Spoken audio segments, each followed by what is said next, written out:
پاکستان ایک ایسا اسلامی جمہوریہ پاکستان ایٹمی طاقت ہے جس میں نواز شریف کی ماں پہ، جس میں شہباز شریف کی ماں کے اوپر خواتین کو سڑکوں کے اوپر گھسیٹا جاتا ہے، ان کی چادر کھینچی جاتی ہے، ان کو اوپر واٹر کینن استعمال کیے جاتے ہیں، لاٹھی چارج ہوتا ہے، ان کو اوپر FIR کی جاتی ہے، چادر اور چار دیواروں کو پامال کیا جاتا ہے، لیکن کسی کو شرم نہیں آتی ہے، کسی کو شرم نہیں آتی ہے۔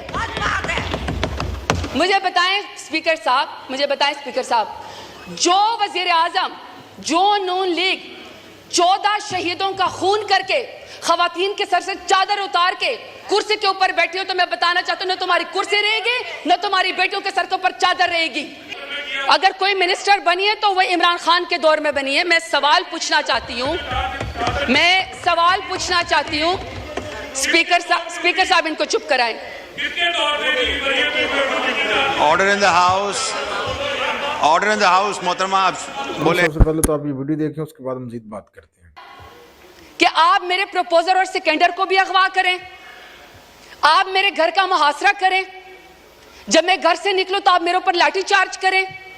پورے ڈیرہ غازی خان نے دیکھا کہ پورے ڈیرہ غازی خان کی جتنے بھی پولیس انفورسمنٹ تھی، انتظامیہ تھی، وہ ایک سائڈ کے اوپر کھڑی تھی اور مجھے پاکستانی چوک پہ کارڈن آف کر کے اکیلا وہاں پہ کھڑا کیا ہوا تھا۔ کسی کو شرم نہیں آئی ہے، کسی کو کوئی فرق نہیں وہاں پہ پڑا۔ جب گھر سے باہر نکلو تو کہتے ہیں کہ آپ NOC دو۔ کون سے آئین قانون میں اسپیکر صاحب ہوتا ہے کہ گھر سے نکلنے کے لیے آپ کو NOC چاہیے؟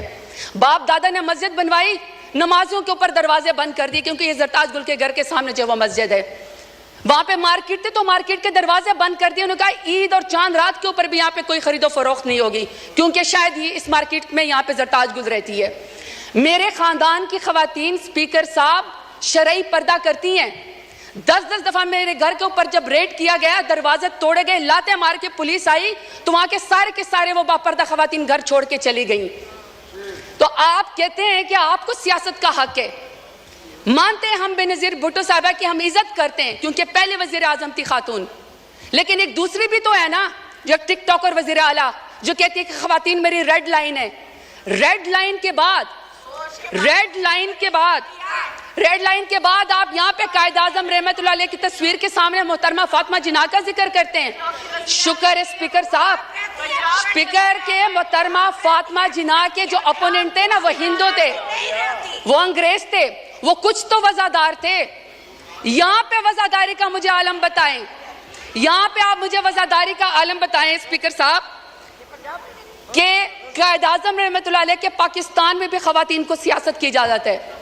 یہ امریت کا ذکر کرتے نا، کل کو کہہ رہے تھے کہ جی کسی کو نکال کے آپ قبر سے پھانسی پہ لٹکا دو، تو مشرف دور میں سب سے زیادہ خواتین کو یہاں پہ ریزرو سیٹ دے گی۔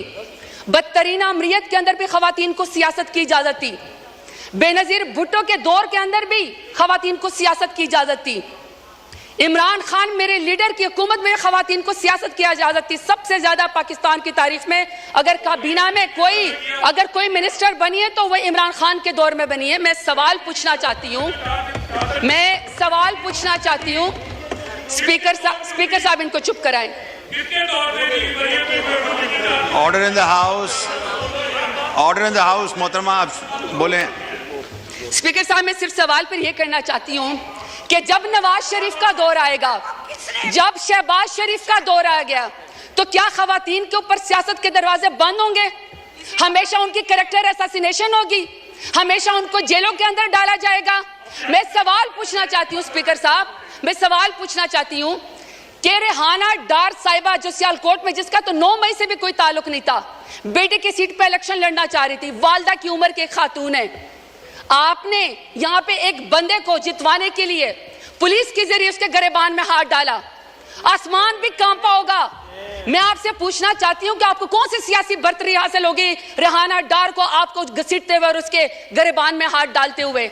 اسپیکر صاحب ہم نے تو سنا تھا کہ فلسطین میں، کشمیر میں مقبوضہ جگہوں پہ یہودی اور ہندو جو خواتین کے خلاف ٹارچر کرتے ہیں، ان کو ہراس کرتے ہیں تاکہ ان کو کوئی جو ہے اس کے اوپر برتری حاصل ہو جائے۔ اسپیکر صاحب میرا سوال ہے اسپیکر صاحب کہ جب عالیہ حمزہ کو، پڑھی لکھی خاتون انجینئر ہے، جب عالیہ حمزہ کو ان کی 3 بیٹیوں کے سامنے رات کو اس کے بیڈ روم سے بالوں سے کھینچ کر